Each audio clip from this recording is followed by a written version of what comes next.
ibyo ni ibiki? Ibyo ni ibiki? Ibyo ni ibiki?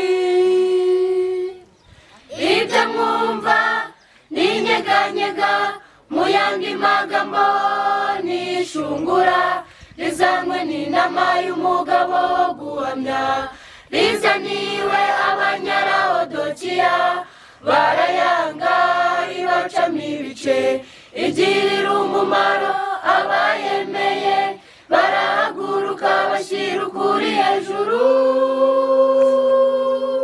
nk'uko Yesu yavuze. Ubu butumwa si ubw'amagambo, ubu ni ubutumwa bushyira mu bikorwa, ubu butumwa bwarahanuwe, ni bumwe bwavuzwe mu cya 888, bwatangajwe na Yonasi na Wagoneri.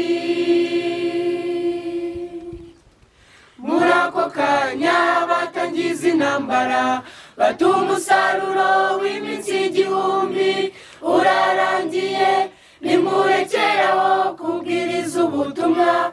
Turababaza tuti mbese Yesu araje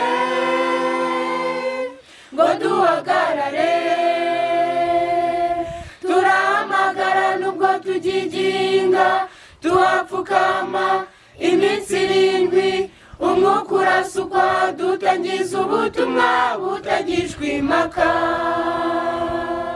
Ubu butumwa si ubw'amagambo, ubu ni ubutumwa bushyira mu bikorwa, ubu butumwa bwarahanuwe, ni bumwe bwavuzwe mu cya 888, bwatangajwe na Yonasi na Wagoneri.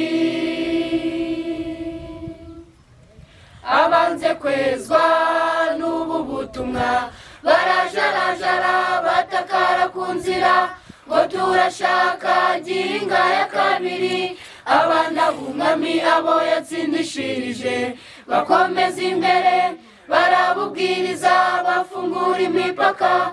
None uyu munsi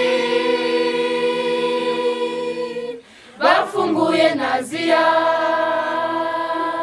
tubwiriza ubutumwa nk'uko bwahanuwe, tubwiriza ubutumwa nk'uko Yonasi yeretswe, tubwiriza ubutumwa nk'uko bwahanuwe, tubwiriza ubutumwa nk'uko Wagoneri yeretswe.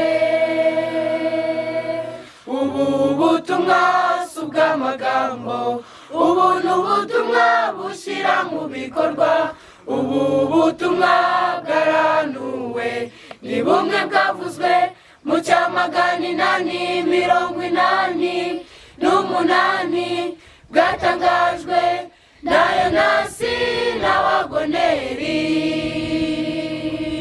Ubu butumwa si ubw'amagambo, ubu ni ubutumwa bushyira mu bikorwa, ubu butumwa bwarahanuwe, ni bumwe bwavuzwe mu cya 888, bwatangajwe na Yonasi na Wagoneri.